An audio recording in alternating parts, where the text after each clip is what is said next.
போனதெல்லாம் போட்டுங்கண்ணா. இனிமே பையன் ஃபியூச்சர் எப்படி இருக்கும்? அவன் மேஷ லக்னத்தில் பிறந்திருக்கான்.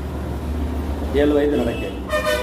மேஷ லக்னத்துக்கு அதிபதி செவ்வாய் உச்சஸ்தானத்தில் இருக்கிறார். ரொம்ப உச்சத்தில் இருக்கிறார் செவ்வாய். லக்னாதிபதியே ரொம்ப நல்லா இருக்கிறார். ராசியில் உயிர் சக்தி.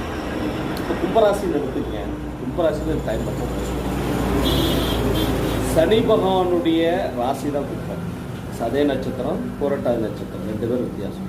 அது மேலே சனி அமர்ந்திருக்கும் போது சாபம் வாங்கிறது, ஏச்சி காலாவது, காரி துப்புறது, அவமானப்படுறது, கேவலப்படுறது, சின்ன பண்ண 3 வருஷத்துக்கு குடும்பத்துக்கு ஓடிட்டு.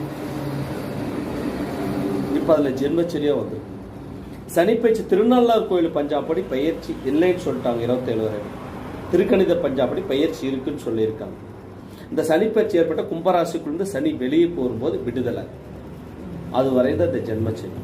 சனி பவன் என்பது சூரியன் என்பது பிரகாசம், வெளிச்சம். சனி என்பது இருட்டு, கருப்பு, இருட்டு, பயம், திகில், அச்சம் எல்லாம் கொடுக்கக்கூடிய ஒரு 7.5 சனி. அது 7.5 சனி வந்திருக்கு. அது கும்பராசிக்குள்ளதான்